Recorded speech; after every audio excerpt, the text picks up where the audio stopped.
Olá, minhas amigas e meus amigos. Aqui é Rodrigo Oliveira e esse é o podcast COSEMES Debate, o programa que mantém o gestor municipal de saúde atualizado nos principais temas da política de saúde do Brasil e do estado do Rio de Janeiro. Nosso entrevistado de hoje, na verdade, está repetindo a dose, segunda vez que entrevistamos Felipe Proenço, médico de família e comunidade, doutor em saúde coletiva, professor da Universidade Federal da Paraíba, foi diretor do DEPREPS, da CEGEPS do Ministério da Saúde, quando coordenou a implantação da primeira edição do Mais Médicos, no governo Dilma, e hoje é secretário de Atenção Primária em Saúde do Ministério da Saúde. Felipe, seja muito bem-vindo, desde já agradecemos a sua disponibilidade. Obrigado, Rodrigo. Cumprimentar a todos aí que estão nos ouvindo e dizer que você viu aí, né? A gente não nega convite do COSENS do Rio de Janeiro, desse podcast que tem toda essa repercussão, né? Eu acho que ele acaba ultrapassando não só aí os amigos do Rio que acompanham, mas também de outras localidades. Então é sempre um prazer estar falando com vocês e agora nessa nova atribuição, que é de secretário de Atenção Primária à Saúde, que traz novos desafios e trazem muitos temas para a gente discutir hoje. Maravilha, meu querido. Você já falou, mas fala um pouquinho rapidamente da tua trajetória, uma vez que a tua trajetória toda está ligada com a construção do direito à saúde, da luta pelo direito à saúde, da reforma sanitária e da construção do SUS. Olha, desde a formação, né, durante a graduação, com a vivência no movimento estudantil, nos projetos de extensão, a gente tem esse compromisso, essa militância pelo Sistema Único de Saúde, pelo entendimento do direito à saúde, pela valorização do sistema público de saúde. Ao terminar a graduação, fui me especializar através da residência na área de medicina de família e comunidade, então vão fazer aí uns bons 20 anos que boa parte do meu cotidiano ou é na atenção, ou seja, enquanto médico de saúde da família, enquanto membro de uma equipe da estratégia de saúde da família, ou na educação. Eu sou professor da Universidade Federal da Paraíba, e muitas vezes a gente fala em professor, a gente lembra da sala de aula, e a minha sala de aula era a unidade básica de saúde, era onde eu passava boa parte da semana, ou a Secretaria Municipal de Saúde, né? Não tem como a gente fazer educação permanente e mudar o olhar que a universidade precisa ter sobre a formação se não tiver uma parceria muito grande com a gestão, a Secretaria Municipal de Saúde. E tem essa experiência na gestão, né? Seja na gestão educacional, seja na gestão em saúde no âmbito estadual. Tive na criação da Escola de Saúde Pública da Paraíba, fui primeiro diretor de lá, seja na gestão federal, onde essa interlocução entre atenção, gestão e educação já se manifestava na CEGEPS, mas agora também na SAPS, que tem o compromisso da atenção primária à saúde, mas tem que discutir com todas as áreas aí do Ministério da Saúde para poder avançar e principalmente trabalhar nesse objetivo comum de todo mundo que está ouvindo esse podcast, que é fortalecer o Sistema Único de Saúde. Maravilha. O governo Lula 3 se colocou o desafio de unir e reconstruir o Brasil. Na gestão da PS, duas perguntas que eu queria fazer para você. Primeiro, qual foi o cenário encontrado em janeiro de 2023? Segundo, quais os desafios você destacaria desse período, já que nós completamos um ano de governo? Bom, primeiro dizer que foi um cenário muito preocupante que foi encontrado no início de 2023. Seja porque os indicadores, em geral, tiveram uma piora, a baixa da cobertura vacinal, o aumento da mortalidade materna, seja porque o próprio relatório de transição traz o quanto diminuiu o número de ações realizadas pelo Sistema Único de Saúde, e isso não se explica só pelo período crítico que vivenciamos da pandemia, seja porque foram feitas alterações, mudanças no governo anterior, que nos parece que trouxeram grandes dificuldades para o próprio funcionamento da saúde da família, porque a atenção primária à saúde é um modelo contra-hegemônico. É um modelo que se sabe o quanto melhora a saúde das pessoas, tem ótimas evidências quanto a isso, o quanto gera mais equidade, e política pública tem que servir para isso. Se não gerar mais equidade, não serve a política pública, né? Mas passou por mudanças muito grandes na proposta do modelo de atenção. E essa proposta de modelo de atenção, ela se refletia num modelo de financiamento. Então, nós entendemos o quanto é importante as equipes conhecerem e cadastrarem as pessoas, mas combinar isso numa lógica do governo anterior, que era de contingenciamento, só foi recentemente aí no governo Lula 3 que você revê a questão da emenda constitucional 95.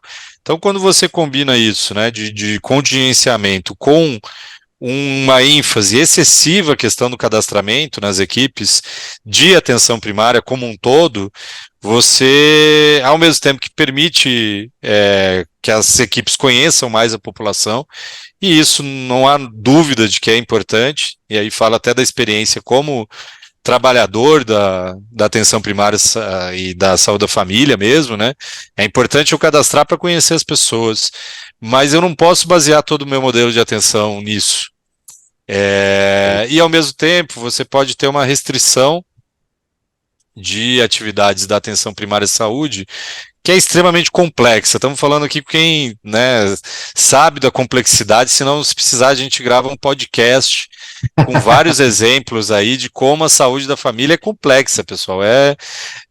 Para não cair naquela dicotomia, né, de que a atenção primária devia resolver, mas chegam tais coisas na atenção especializada. Não é esse o parâmetro do debate. O parâmetro é complexo, é um modelo de atenção que precisa mudar, porque ainda está muito arraigada a história da população indireta para um pronto-socorro, mas o perfil demográfico e epidemiológico da população brasileira mudou. Então, o pronto-socorro resolve questões pontuais, mas a nossa questão é acompanhar as pessoas ao longo do tempo. E aí, cadastrar é um dos elementos. Ter indicadores é importante para você ter o monitoramento, mas os indicadores, eles precisam ser um meio de induzir boas práticas e de melhorar o modelo de atenção. Então, na nossa avaliação, o modelo de financiamento proposto no governo anterior, ele influenciou também um certo modelo de atenção. E aí o resultado que se tem disso é o seguinte: você tem várias pessoas cadastradas nas equipes, só que não são atendidas. Então, milhões de pessoas que estão cadastradas não foram atendidas nos últimos 3 anos. Você tem equipes com mais de 4.000 pessoas na sua área de escrita, e que a gente sabe, a não ser que seja uma população sem nenhuma vulnerabilidade, o que já é difícil, né? A não ser que seja uma população que busca muita saúde suplementar, e não tem sido essa experiência, né? Nos últimos momentos que eu tive assim de atendimento na unidade básica de saúde, antes de voltar aqui para a gestão federal, todo dia eu atendi alguém que dizia que perdeu o emprego, perdeu o plano de saúde, e por isso estava procurando a unidade básica de saúde. Então a gente está falando sempre de populações muito vulneráveis, que a unidade básica de saúde é o único equipamento social mais perto de casa, junto com a escola, junto com o CRAS, mas que as pessoas têm mais acesso, em geral, e aí você tem equipes que estão sobrecarregadas, e aí isso traz dificuldades para o gestor, na questão de ter uma população efetivamente cuidada, traz dificuldade para o trabalhador, que diz que não consegue fazer o cuidado dessa população, e traz dificuldade para a população que acaba não tendo nem acesso também, por mais que ela esteja cadastrada numa equipe de saúde da família. Então, esses são pontos que nos trazem preocupação do modelo de atenção proposto na época, assim como o fato de encontrar no início de 2023 5.000 equipes de saúde da família sem médico. Então você cobra cadastramento das pessoas e atendimento, mas você não garante que tenha um médico que de uma corresponsabilidade importante por parte do governo federal. Então foi esse cenário preocupante que a gente encontrou, e creio que com a retomada do Mais Médicos, creio que com a resposta para vários serviços e equipes que estavam represados no seu credenciamento, já tiveram respostas importantes quanto a isso, mas o debate que a gente quer fazer nesse momento é de mudança de modelo de atenção, de indução de boas práticas, de efetivação de um cuidado, e também de admitir que o governo federal precisa ter um papel mais relevante junto dos municípios, que são protagonistas da atenção primária à saúde, mas precisa ter esse papel mais relevante no cofinanciamento, no que participa do financiamento da atenção primária à saúde. Excelente. Só mais uma pergunta sobre o ano de 2023, a gente já passa para as perspectivas, inclusive abordando a questão do financiamento, mas ainda em 2023, em relação à atenção primária em saúde, e o papel do Ministério da Saúde, o que você destacaria como principais ações e conquistas do governo? O programa do Brasil Sorridente, que foi reconhecido por lei, sancionada pelo presidente Lula, estava diminuindo no governo anterior. O número de equipes de saúde bucal diminuiu. Um custeio extremamente defasado, há anos que não tinha um reconhecimento da importância do financiamento da saúde bucal. Então, o que a gente viu foi essa diminuição de equipes. E com a retomada do Brasil Sorridente, foi possível tanto criar uma modalidade nova de serviço para aqueles municípios com menos de 20 mil habitantes, que são serviços especializados em saúde bucal, assim como recuperar um pouco recuperar uma parte significativa dessa defasagem que se apresentava com relação ao custeio da saúde bucal. Então, dizer que saúde bucal é prioridade também. Foram propostas e iniciativas de expansão da saúde da família que a gente tem avaliado e tem conversado muito com os municípios de qual que é a viabilidade, qual que é a repercussão dessa expansão. Aonde cabe, aonde há um planejamento local e há um entendimento do gestor local de que há uma necessidade de expansão, a gente está completamente à disposição para estar planejando isso junto e entendendo qual que é o papel do custeio do governo federal. Mais médicos aumentou em 105%. Nossa, São mãe. 700 municípios do país que não tinham mais médicos. Hoje o Mais Médicos está presente em 82% dos municípios do país, e dessa lacuna de 5 mil equipes que estavam sem médicos, não só se repôs essa lacuna no primeiro semestre, como se ampliou em 1.000 vagas na Amazônia Legal o programa Mais Médicos, e no segundo semestre teve uma ampliação mais geral do programa Mais Médicos. Então, hoje, são 28 mil profissionais alocados dentro do programa. Final do mês de março, chegaram aí mais profissionais que estavam no modo de acolhimento e avaliação. Então, isso vai repercutir em 27 mil profissionais já em atuação pelo programa Mais Médicos. O máximo que o programa tinha chegado em 2014 era de 14.400 profissionais. E ao longo desse primeiro semestre, essas vagas que são de reposição vão estar sendo recompostas. Então, você tem um novo momento com a priorização da estratégia de saúde da família, é esse o caminho, é esse que tem a evidência de que melhora a saúde das pessoas. A gente sabe que cada 10% que aumenta de cobertura de saúde da família cai em quase 5% a mortalidade infantil. Então, é esse o modelo que ele é prioritário, que ele tem evidência, que ele tem que ser valorizado da estratégia de saúde da família. Mas então 2023 foi um ano muito de recompor essas políticas públicas, e com esse debate do modelo de atenção e do modelo de financiamento, entendemos que 2024 ganha fôlego para ainda mais avanços e mostra a cara dessa gestão do presidente Lula, da ministra Anísia, que é uma profunda conhecedora da importância da atenção primária à saúde, e vamos em frente que temos mais ações aí para discutir. Excelente. Na CIT de 2024, de janeiro de 24, na primeira CIT do ano, já foi apresentado e debatido um esforço de revisão do financiamento da PS. Você já tem falado em vários espaços e tem apresentado um pouco, ele falou aqui na entrevista um pouco sobre a necessidade do financiamento refletir, de certa forma, e induzir uma concepção e um certo modelo de atenção primária em saúde. Eu queria que você falasse para a gente um pouquinho, o que você puder falar, as linhas gerais, em linhas gerais, sobre a questão do financiamento da APS, e se puder adiantar aqui mais algum elemento da proposta federal para a revisão do financiamento federal da atenção primária. Debatemos na Assembleia do Conasens, no Conares, em março agora, o evento foi lá em Cuiabá, essa questão do novo financiamento, então eu vou partir desse parâmetro, né? Ótimo. Então, eu falei um pouco do modelo anterior, talvez trazer mais um elemento que nos causa preocupação é o quanto o modelo do Previne também extinguiu a lógica do PAB fixo e do PAB variável, que sempre foram modelos de financiamento que induziam mudança no modelo de atenção e expansão da saúde da família onde coubesse. Então, nós avaliamos que deixar de ter um recurso fixo para as equipes de saúde da família, para o planejamento do município, trouxe grandes dificuldades. A variação de faixas, que ela é possível hoje no modelo de financiamento do Previne, é gigantesca.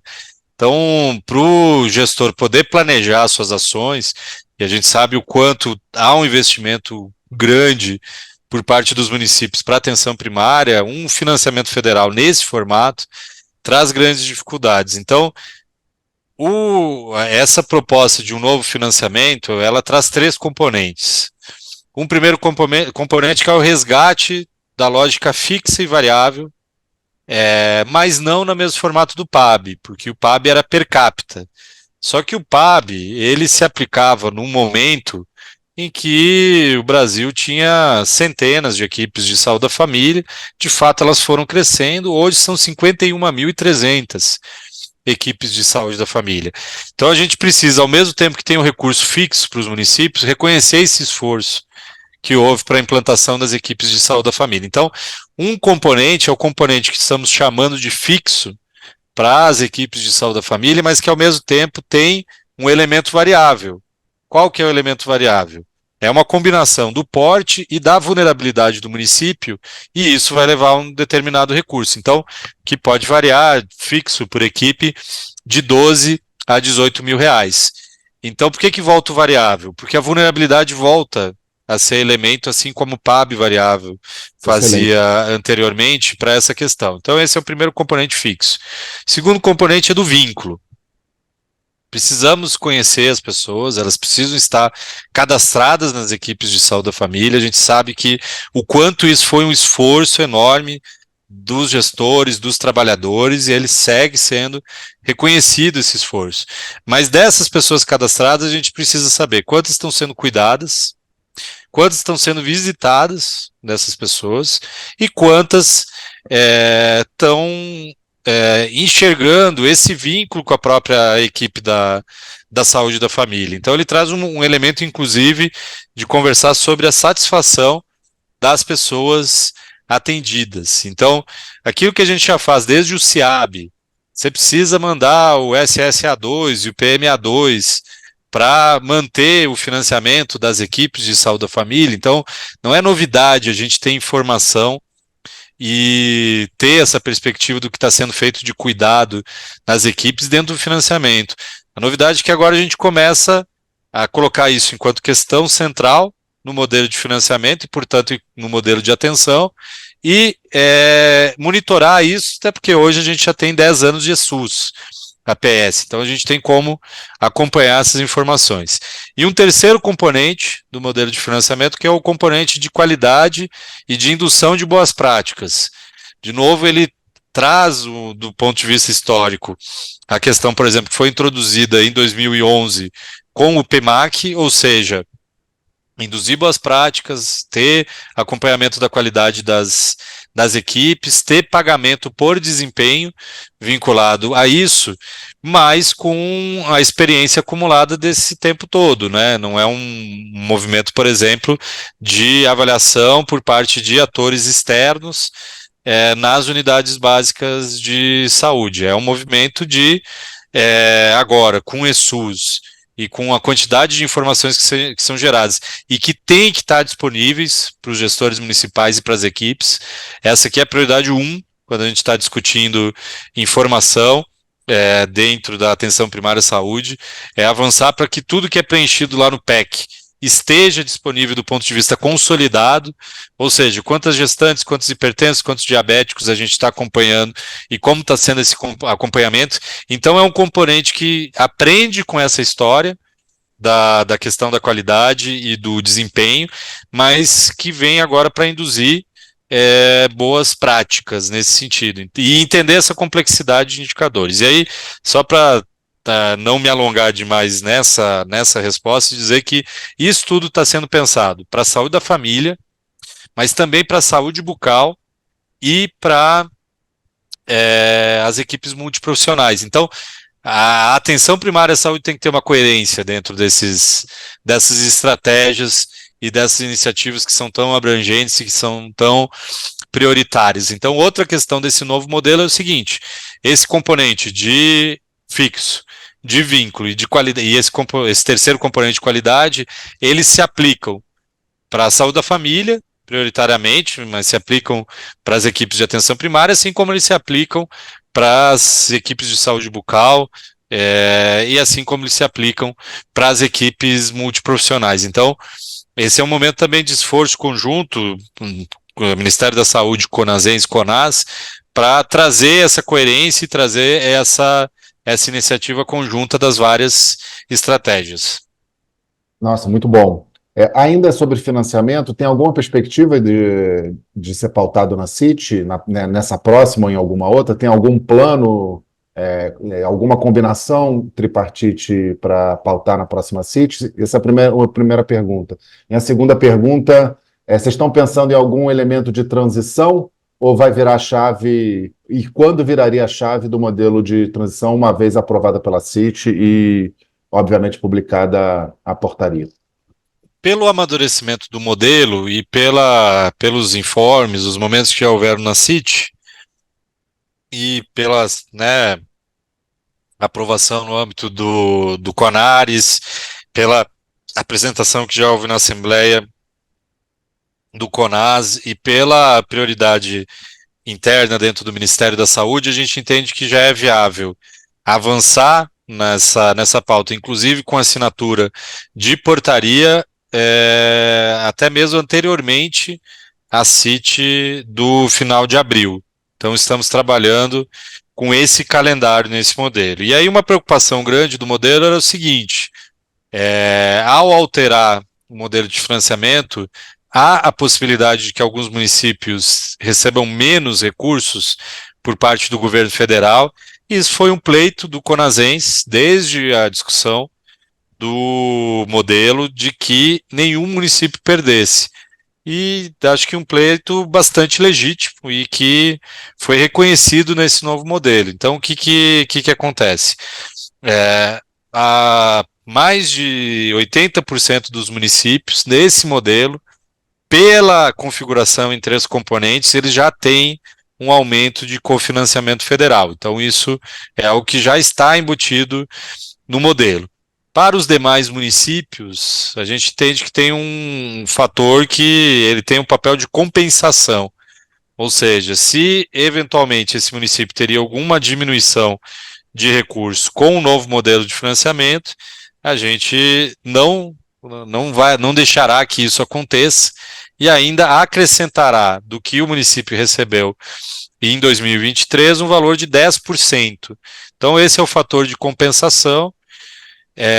Nos 12 primeiros meses no modelo, ou seja, nos 3 primeiros quadrimestres, a parte de vínculo e a parte de qualidade, que são variáveis também, que tem uma avaliação da equipe, se ela está regular, satisfatória, boa ou ótima, também vai ficar vinculada a um valor médio do que essas equipes receberiam. Então, enquanto a gente aprofunda a discussão dos painéis, dos componentes de acompanhamento do vínculo e do qualidade, que vão se traduzir em indicadores que precisam estar disponíveis para os gestores, que precisam ter painéis onde a gente vai avaliar conjuntamente o que é público e o que é de acesso do gestor.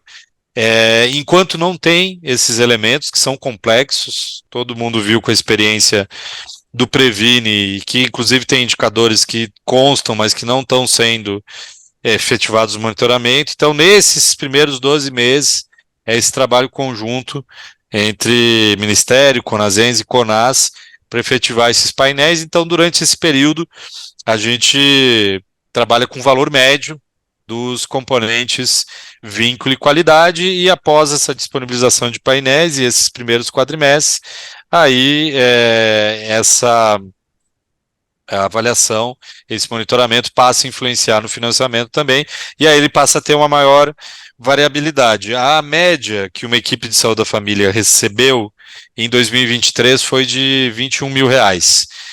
Com esse modelo, durante os primeiros 12 meses, o mínimo que uma equipe de saúde da família vai receber é R$ 24 mil, podendo chegar até R$ 30 mil.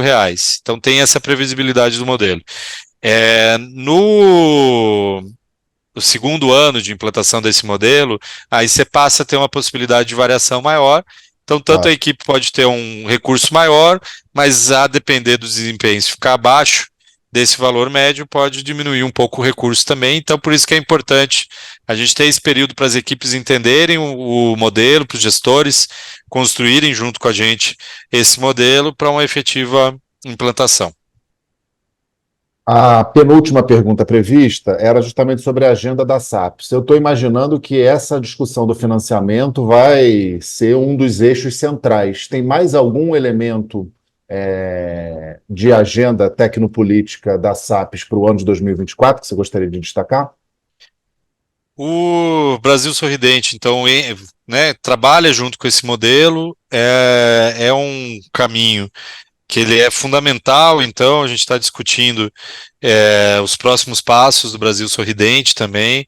Mais Médicos chegou nesse quantitativo e nessa repercussão. Hoje, 60% dos médicos da atenção primária dos municípios mais vulneráveis do país são médicos do programa Mais Médicos. Então, demonstrou quanto o programa chega aonde precisa estar presente, ao mesmo tempo que a gente sabe que realizar a gestão de um programa dessa magnitude, que efetivado pelos municípios, traz uma série de desafios. Então a gente entende que é um momento de otimizar a gestão do programa Mais Médicos e consolidar esses avanços todos que aconteceram aí na retomada do programa. E a secretaria tem uma diversidade de pautas que dialogam com os gestores municipais. Então, esse crescimento que teve do incentivo de atividade física, as pautas que estão sendo apresentadas para o programa de saúde na escola, a pauta da promoção da saúde, que é fundamental, a efetivação da portaria que já foi pactuada na CIT, da atenção no gestar, no parir, enfim. Então, nessa perspectiva da construção da rede cegonha, que vai, né, valorizar esses planos regionais conjuntos entre a maternidade e a atenção primária.